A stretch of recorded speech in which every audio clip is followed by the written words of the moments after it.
ایک اور ناظرین خبر آئی ہے، یہ خبر سن کے مجھے تھوڑی سی حیرت ہوئی، لیکن اگر یہ خبر ٹھیک ہے اور اس کی تصدیق آ جاتی ہے تو بڑی شاندار خبر ہے۔ پاکستان نے اس خبر کے مطابق ایران کو زمینی رستہ فراہم کیا ہے۔ وجہ یہ ہے کہ بہت سارا مال ایران میں پہنچ نہیں پا رہا کیونکہ امریکہ نے ایک ناکہ بندی کی ہوئی ہے، تو اب ایران کو زمینی مال کیسے پہنچے گا؟ اس حوالے سے پاکستان کی وزارت تجارت نے ایک نئے حکم نامے کے تحت ایران جانے والے کارگو کے لیے 6 سرکاری زمینی ٹرانزٹ کوریڈور کھول دیے ہیں۔ یہ رستے کراچی، پورٹ قاسم اور گوادر کو بلوچستان کی مختلف شاہراہوں کے ذریعے ایران کی سرحدی مقامات ہیں، تفتان ہے جیسا کہ، اور ایک اور ایریا ہے گبت، ان علاقوں کے ساتھ یہ جوڑتے ہیں۔ رپورٹس کے مطابق ایران جانے والے 3000 سے زائد کنٹینرز کراچی بندرگاہ پر اس وقت پھنس گئے جب انہیں لے جانے کے لیے مقررہ بحری جہاز پہنچ ہی نہیں سکے۔ اب ایران سے وہ آئیں گے تو لے کر جائیں گے نا اپنا مال، اور اب ان کنٹینرز کو ٹرکوں کے ذریعے زمینی راستے سے منتقل کیا جا رہا ہے۔ اس خبر پہ جو ہے نا وہ امریکن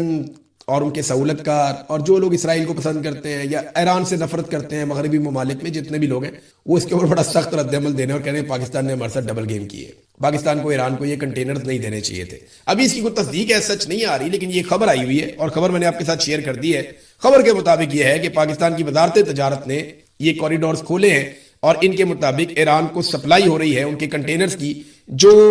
امریکن ناکہ بندی کی وجہ سے بحری جہازوں کے ذریعے ایران تک نہیں پہنچ پا رہے۔ ناظرین ایک آخری خبر جاتے جاتے آپ کو میں دیتا ہوں، یہ رشیا میں کیونکہ اس وقت ہیں ایران کے نائب وزیر دفاع، اور وہاں سے ایک سٹیٹمنٹ آیا۔ روسی وزیر دفاع آندرے نے نائب وزیر دفاع کے ساتھ ان کی ایک ملاقات ہوئی اور مذاکرات کے بعد انہوں نے کہا کہ ہم تنازع کو صرف اور صرف سفارتی ذرائع سے حل کرنے کی حمایت کرتے ہیں، ہم ایران کی خود مختاری اور علاقائی سالمیت کی حمایت کرتے ہیں، میں برادر ایرانی عوام اور ان کے مسلح افواج کے لیے ملک کو درپیش تمام خطرات پر قابو پانے کے لیے طاقت اور ہمت کی خواہش کرتا ہوں، ہم اس صورتحال کو حل کرنے کے لیے ہر ممکن کوشش کرنے کے لیے تیار ہیں۔ اور انہوں نے اعتماد کا اظہار کیا کہ ماسکو اور تہران صورتحال کی کسی بھی تبدیلی میں ایک دوسرے کی حمایت جاری رکھیں گے، حالات کچھ بھی ہوں، ایران اور رشیا جو ہے وہ اکٹھے کھڑے ہوں گے۔ اور اس پہ شکریہ بھی ادا کیا گیا ایرانی نائب وزیر دفاع کی جانب سے۔ لیکن یہ سٹیٹمنٹ جو ہے، جو رشین وزیر دفاع ہے وہ بڑا لمبا ہے ان کا، انہوں نے امریکہ کو کافی ٹارگٹ کیا اپنے سٹیٹمنٹ میں، تو رشیا کافی کھل کر ایران کے ساتھ کھڑا ہوا۔ کوئی اور ملک اس طریقے سے ایران کے ساتھ کھڑا نہیں ہوا جیسے روس نے اس سارے معاملے میں ایران کا ساتھ دیا۔ آپ اندازہ کریں یہ عمران خان صاحب سے سسٹم کتنا ڈرا ہوا ہے، کتنا خائف ہے، کتنا پریشان ہے۔ بھی اگر اس لیول پہ آپ پہنچ گئے اور آپ عمران خان کا مقابلہ نہیں کر پا رہے، اس کو آپ ڈرا ہوا نہیں دکھا پا رہے، اس کو آپ سرنڈر نہیں کروا پا رہے، وہ آپ سے ہار نہیں مان رہا، تو جا کے اس سے معافی مانگ لے اور جا کے اس سے صلح کر لے اور اسے بولے کوئی رستہ نکال کر دے۔ سیاسی آدمی ہے، وہ آپ کو کوئی نہ کوئی رستہ نکال کر دے بھی دے گا۔ لیکن جتنا آپ گرتے چلے جا رہے ہیں نا عمران خان صاحب کی مخالفت میں، کبھی عدت والا کیس لے آتے ہیں، کبھی سائفر والا کیس لے آتے ہیں، کبھی آپ اس کی تصویر پہ پابندی لگا دیتے ہیں، کبھی اس کی آواز پہ پابندی لگا دیتے ہیں، کبھی آپ اس کی ملاقاتیں بند کر دیتے ہیں، کبھی آپ اس کی بیگم کو پکڑ لیتے ہیں، کبھی آپ اس کی بہنوں کو پکڑ لیتے ہیں، کبھی آپ خواتین کے اوپر ٹارچر کرتے ہیں، کبھی آپ بچوں پہ ٹارچر کرتے ہیں۔ جگہ جگہ آپ دربدر ہو رہے ہیں، باہر دنیا میں آپ دربدر ہو رہے ہیں، پاکستان کے اندر یونیورسٹیوں کے چکر لگا لگا کے آپ تھک گئے، کوئی آپ کی بات سننے کے لیے تیار ہی نہیں ہے۔ حتیٰ کہ آپ نے یہ بھی سوچ لیا کہ 25 سال تک کے تمام لوگوں سے ووٹ کا حق ہی چھین لیا جائے۔ جب آپ اس حالت میں آ گئے ہیں تو اب آپ ایک ذہنی مریض بن چکے ہیں، یہ پریکٹیکلی ذہنی مرض ہے اور کیا ہے، آپ مقابلہ ہی نہیں کر پائیں گے پاکستانیوں کا۔ تو جا کے عمران خان سے معافی مانگیں، اس سے کہیں کوئی رستہ نکال کر دے، اس سے صلح کرے، وہ آپ کو کوئی نہ کوئی رستہ نکال کر دے دے گا، وہ پولیٹیکل آدمی ہے۔ وفاقی وزراء بھی بھاگ گئے، لیکن جو لوگ دن رات کرتے تھے کہ ہم آپریشن کریں گے، ہم ضرور آپریشن کریں گے، خیبر پختونخوا میں ملٹری آپریشن ہوگا، ملٹری آپریشن ہم ضرور کریں گے، کون روک سکتا ہے، کسی کا باپ بھی نہیں روک سکتا، دن رات ان کے تکبر بھرے جملے ہی ختم نہیں ہو رہے تھے۔ عمران خان صاحب نے جیل سے بیٹھ کر کہا کہ نہیں، ملٹری آپریشن مسئلے کا حل نہیں ہے، مسئلے کا حل ضرور ہوگا لیکن مشاورت کے ساتھ ہوگا، بیٹھو سارے سٹیک ہولڈر سے بات چیت کرو اور یہ ڈرامہ بند کرو۔ پاکستانیوں کو مار مار کے، کولیٹرل ڈیمیج کر کر کے آپ کبھی بھی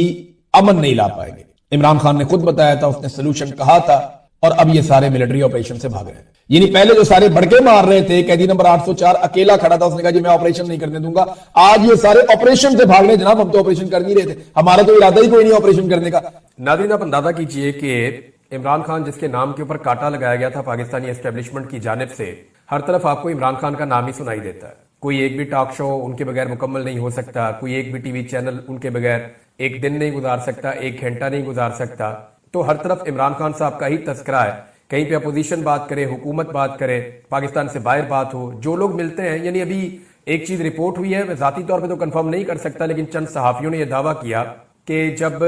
یہ یو اے ای کے حکمران آئے ہیں شکار کھیلنے کے لیے، تو وہاں پہ بھی جب حکومتی لوگوں کے ساتھ ان کی ملاقات ہوئی تو عمران خان کا تذکرہ وہاں پہ بھی ہوا. تو کوئی ایک جگہ ایسی نہیں ہے جہاں پہ عمران خان صاحب کا تذکرہ نہ ہو رہا ہو. اور یو اے کی جو حکمران ہیں ان کو اسلام آباد آنا چاہیے تھا اگر انہیں وزیر اعظم کو ملنا تھا، لیکن آپ یہ دیکھیں کہ وہ اپنی اس زمین پہ آئے جو ان کو لیز پہ ملی ہوئی ہے، یعنی وہ اپنی ہی ریاست میں آئے، ان کی اپنی پراپرٹی ہے، وہ ان کو لیز پہ ملی ہوئی ہے، وہ وہیں پر آئے اور یہ لوگ ان کو ملنے کے لیے وہاں گئے، وہ نہیں آئے ملنے کے لیے. تو یہ ایک فرق بھی آپ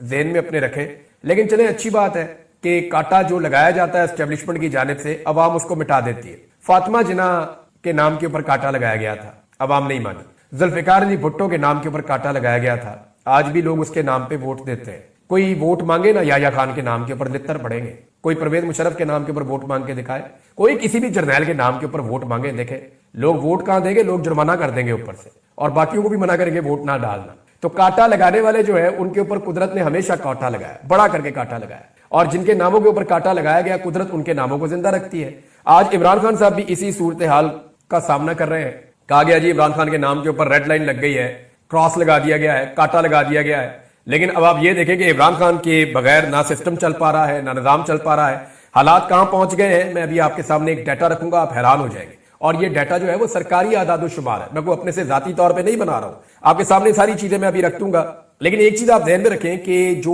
حکومت کا اور اپوزیشن کے بیچ میں جو مذاکرات چل رہے تھے، جس کو حکومت چاہتی ہے کہ وہ ناکام ہو جائے، صورتحال یہ ہے نا کہ اسٹیبلشمنٹ جانتی ہے بیرونی دباؤ بڑھتا جائے گا. اس کی وجہ یہ ہے کہ اب جو بائیڈن کا ہاتھ اسٹیبلشمنٹ کے سر کے اوپر نہیں ہے، تو عمران خان کو جس طرح وکٹمائز کیا گیا، جس طرح اس کے اوپر ظلم کیا گیا، وہ اب مستقبل میں نہیں کیا جا سکے گا. تو جب یہ سلسلہ رکے گا تو پھر عمران خان صاحب کو باہر لانا پڑے گا. اسٹیبلشمنٹ یہ بات جانتی ہے لیکن وہ مشروط رہائی چاہتی ہے. اسٹیبلشمنٹ کی بھی وہ شرائط ہے نا، انہوں نے اپنی عزت بھی بچانی ہے، اپنا معاملہ بھی بچانا ہے، اپنی نوکریاں بھی انہوں نے محفوظ کرنی ہے. تو وہ عمران خان صاحب سے مشروط طریقے سے آمادگی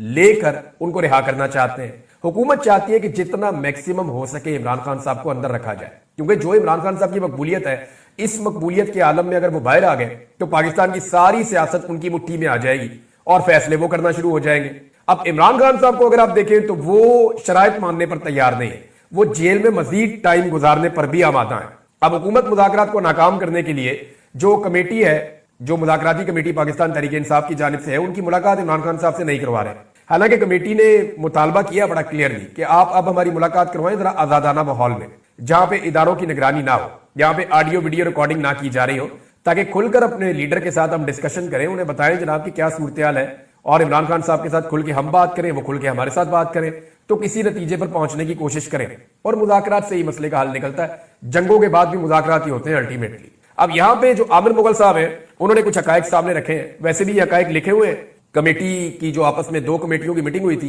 حکومتی اور اپوزیشن کی، جو آپس میں مذاکراتی کمیٹیاں بیٹھی تھی، تو جو اعلامیہ آیا تھا اس کے بارے میں آپ کو بتا رہا ہوں، تحریری طور پہ وہ موجود ہے. اور اس میں 2 جنوری کا جو مشترکہ اعلامیہ تھا، اس کو اگر آپ غور سے پڑھیں تو 5 پیراگراف میں 4 مرتبہ عمران خان سے ملاقات اور ان کی ہدایات کی روشنی میں آگے بڑھنے کا ذکر ہے. یعنی 4 مرتبہ عمران خان صاحب کا نام لے کر کہا گیا کہ ان سے ملاقات بھی ہوگی اور ان کی ہدایات میں آگے بڑھا جائے گا. لیکن حکومتی کمیٹی کی بے بسی آپ یہاں سے اندازہ لگا لیں کہ ابھی تک پاکستان تحریک انصاف مذاکراتی کمیٹی کی عمران خان سے ملاقات کا اہتمام نہیں کیا جا سکا. حکومتی لوگ کہہ رہے ہیں جی عمران خان صاحب کی ملاقات ہونی چاہیے، لیکن آپ کو پتہ نا فیصلے تو کہیں اور ہونے ہیں، اور فیصلے جو ہے وہ جو کمیٹی بنائی ہوئی ہے ان کے اوپر بھی تو نواز شریف ہے، ان کے اوپر بھی تو مریم نواز اور شہباز شریف ہے. تو وہ اس بات کو جانتے ہیں کہ اگر ہم نے ان مذاکرات کی کامیابی کی طرف بڑھنا شروع کر دیا تو ہمیں اپنی حکومت سے ہاتھ دھونا پڑ جائے گا، اور اس کے بعد انہیں حکومت نہیں ملنی، چاہے وہ جعلی فارم 47 بھی لے لے، لوگ اس کا بھی حل نکال دیں گے. تو اب کے تو لوگوں کو انہوں نے دھوکہ دے دیا، لیکن ہر مرتبہ یہ ہو نہیں پائے گا، اور یہ حکومت بھی پورا ٹائم کرتی ہوئی دکھائی نہیں دے رہی. تو اس پہ اسد کیسر صاحب نے سٹیٹمنٹ دیا کہ اگر ملاقات آپ نے نہیں کروانی تو پھر آپ مذاکرات کو بھول جائیں، پھر معاملہ کسی اور طرف جائے گا. پاکستان تحریک انصاف ویسی ایک عوامی تحریک چلانا چاہتی ہے، اور وہ یہ ٹیسٹ کرنا چاہتی ہے کہ جو بائیڈن کے جانے کے بعد بھی پاکستان کی اسٹیبلشمنٹ اسی طرح سے ظلم، بربریت اور جبر کو جاری رکھتی ہے، یا ڈونلڈ ٹرمپ کی انتظامیہ ان کے سر کے اوپر ہاتھ نہیں رکھے گی اور یہ وہ سارا کچھ نہیں کر پائیں گے جو اس سے پہلے انہوں نے کیا. دیکھیں اگر ظلم، جبر اور فسطائیت یہ یہاں پہ جاری رکھتے ہیں اور جو بائیڈن کی طرح ڈونلڈ ٹرمپ ان کے سر پہ ہاتھ نہیں رکھتا تو 2-3 چیزیں ہو جائیں گی.